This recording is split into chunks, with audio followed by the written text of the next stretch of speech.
Hello दोस्तों, आज हम पढ़ने वाले हैं क्लास 12 यूपी बोर्ड का एक बहुत ही इंटरेस्टिंग चैप्टर जिसका नाम है प्रेम माधुरी, जिसके लेखक भारतेंदु हरिश्चंद्र जी हैं।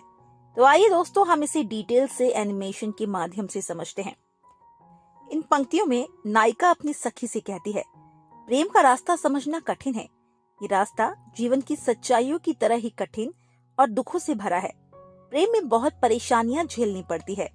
वो अपनी सखी से कहती है, इस कठिन मार्ग पर चलते हुए उसे जितना कष्ट मिला है उसे दूसरों को बताने से कोई फायदा नहीं। अगर वो बताएगी भी तो लोगों से बदनामी ही मिलेगी। वो कहती है, उसे पता है प्रेम दुख से छुटकारा पाने के सारे उपाय बेकार है, इसलिए चुपचाप सहना ही बेहतर है। उसे लगता है ब्रज के सभी लोग पागल हो गए हैं। बार बार उसे पूछते हैं उसे दर्द क्यों हो रहा है। नायिका कहती है, उन्हें हमारे प्रेम से क्या मतलब। प्रेम दुख किसी और के सामने बताने की चीज नहीं है। इन पंक्तियों में नायिका कहती है, हे प्रिय, जब तुम परदेश जा रहे हो मैं तुम्हें रोकूं तो यह अशुभ माना जाएगा। किसी को जाने से टोकना ठीक नहीं, और अगर मैं कह दूं कि जाओ तो लोग समझेंगे मैं तुमसे प्रेम नहीं करती। इसीलिए मैं उलझन में हूँ, ना तो तुम्हें रोक सकती हूँ और ना ही खुशी खुशी विदा दे पा रही हूँ। यदि मैं कहूँ तुम मत जाओ तो लोग कहेंगे मैं अपने प्रिय पर अधिकार दिखा रही हूँ, जिससे तुम्हारी इज्जत घट सकती है। दूसरी ओर अगर मैं चुप रहूं तो हमारा प्रेम टूट सकता है। मैंने ये भी सोचा तुम्हारे बिना मैं नहीं जी पाऊंगी, पर तुम उस पर विश्वास करोगी भी कैसे, ये कहना व्यर्थ है। अतः अब मैं बिल्कुल भ्रमित हो चुकी हूँ और नहीं जानती कि विदा के समय तुमसे क्या कहूँ। तुम ही बताओ क्या कहूँ। हे प्रिय, अगर आज तक हम नहीं मिल पाए तो क्या हुआ, मैं हर तरह से तुम्हारी ही मानी जाऊंगी।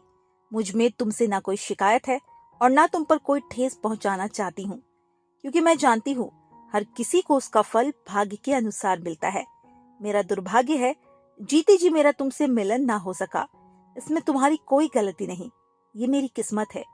अब मेरे प्राण इस संसार से विदा लेना चाहते हैं, इसीलिए मैं तुमसे विनती करती हूँ, इस विदाई के समय तुम मुझे अपने गले से लगा लो। विदा के वक्त यही रीत है। इन पंक्तियों में जब उद्धव गोपियों के पास गया तब गोपियों ने उद्धव से कहा, हे उद्धव, तुमने हमें बताया कि ब्रह्म सर्वव्यापी है, इसे हम सभी जानते हैं, लेकिन अपने मन में इसे समझने और अपनाने में हम असमर्थ है, क्योंकि प्रिय श्री कृष्ण से दूर रह के हमारा मन परेशान है। जब तक मन अशांत है तब तक कोई भी ज्ञान हम ठीक से समझ नहीं सकते। इसीलिए पहले तुम कोई ऐसा उपाय करो जिससे हमारा मन शांत हो जाए, तभी हम तुम्हारे ज्ञान की बातें स्वीकार कर पाएंगे। हे उद्धव, तुम जाकर श्री कृष्ण से कहना, हम गोपियां कुछ नहीं जानती, बस उनका दर्शन करना चाहती हैं।